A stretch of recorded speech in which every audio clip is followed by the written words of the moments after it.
Les travaux en commission. Les travaux en commission se sont déroulés du 9 au 12 janvier 2016 et ont été sanctionnés par des rapports soumis à l'examen de la plénière pour amendement et adoption. Les travaux en plénière. Après un échange cordial et convivial, les travaux en plénière ont adopté les rapports, motions, recommandations et résolutions des différentes commissions. Commission réorganisation de l'opposition. À la lumière du rapport de cette commission, la plénière a pris des décisions suivantes. Premièrement, le maintien des plateformes FROCAD-IDC dans leur fonctionnement actuel. Deuxième tiret, la mise en place d'un comité de coordination FROCAD-IDC composé de 7 membres. Elle a ensuite fait des recommandations, à savoir la recommandation sur le renforcement de la cohésion des deux plateformes FROCAD-IDC, la recommandation pour un pacte en vue d'une majorité électorale nouvelle. Commission élection présidentielle. Les débats sur les rapports des travaux de cette commission ont conduit aux conclusions suivantes. Premier tiret. Prendre toutes les dispositions nécessaires pour une victoire certaine de l'opposition à l'élection présidentielle de 2016.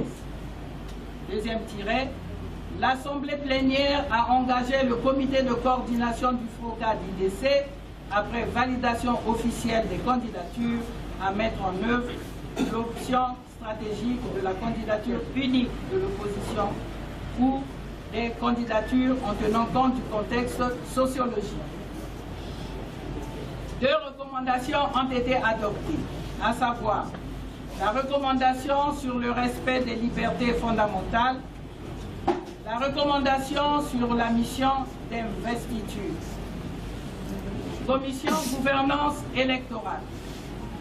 Dans ce domaine, la plénière a approuvé les conditions nécessaires pour la tenue d'une élection présidentielle juste et transparente édictée par la Commission. Notamment, la Convention a réaffirmé la volonté de participation du FROCAD-IDC à l'élection présidentielle sous réserve de l'obtention des conditions minimales suivantes. La mise en place d'une commission électorale dont l'indépendance est reconnue par tous. L'élaboration d'un fichier électoral fiable, préalablement expertisé avec le concours des services de l'IFSS et de l'OIF, et donc accepté par tous. L'identification électronique des électeurs, l'impression des cartes d'électeurs biométriques, l'institution d'un bulletin unique. Pour obtenir ces conditions minimales de participation à l'élection présidentielle, la Commission a reconnu la nécessité pour les plateformes FROCAD-IDC d'établir et de développer un rapport de force sur le terrain politique, diplomatique et parlementaire qui devra s'étendre à toutes les étapes du processus électoral. Il est entendu que l'élection est l'occasion par laquelle le pouvoir est remis au peuple souverain qui s'organise avec ses composantes pour le remettre aux citoyens qu'il choisit. Ce rapport de force devra désormais s'étendre en ce qui concerne notamment l'indépendance réelle de la CNEI, libre administration et autonomie financière, l'expertise du fichier électoral, l'identification électronique, la publication des résultats des scrutins par la commission électorale indépendante. À ces conditions minimales devront s'ajouter d'autres mesures d'accompagnement relatives à la libre circulation des leaders politiques, la libération de tous les prisonniers politiques, la cessation des enlèvements et d'autres tracasseries policières des militants de l'opposition, au libre accès aux médias d'État, conformément aux dispositions de la loi en vigueur sur la répartition des temps d'antenne et de parole dévolus aux partis politiques. Le respect du caractère apolitique de toutes les composantes de la force publique, car nul ne doit l'utiliser à des fins personnelles.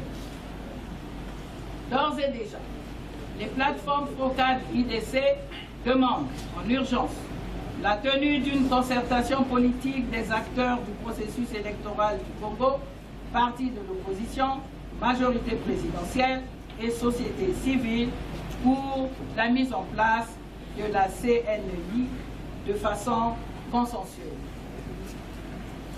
Commission bilan.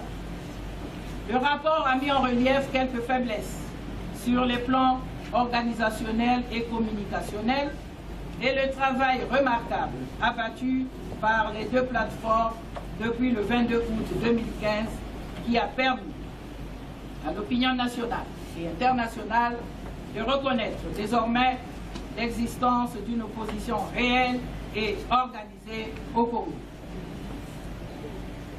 Deux motions et une recommandation ont été adoptées, à savoir la motion sur l'interdiction de diffusion des activités de l'opposition réelle par les médias publics, la motion de protestation contre la répression, les arrestations arbitraires et les persécutions, la recommandation sur les violations des libertés de circulation. Enfin, la Commission a conclu sur la nécessité de renforcer la cohésion entre les deux plateformes en mettant en place un comité de coordination composé ainsi qu'il suit. Président, Charles Zachary Boaou.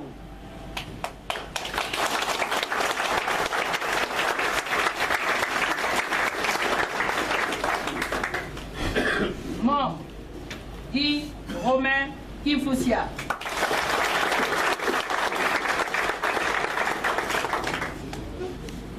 Mabio Mavungu Zinga.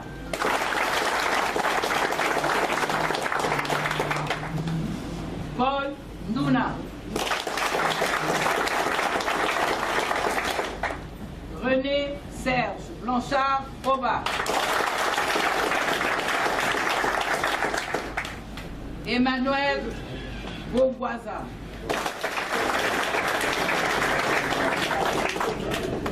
Et Michel Mampouya.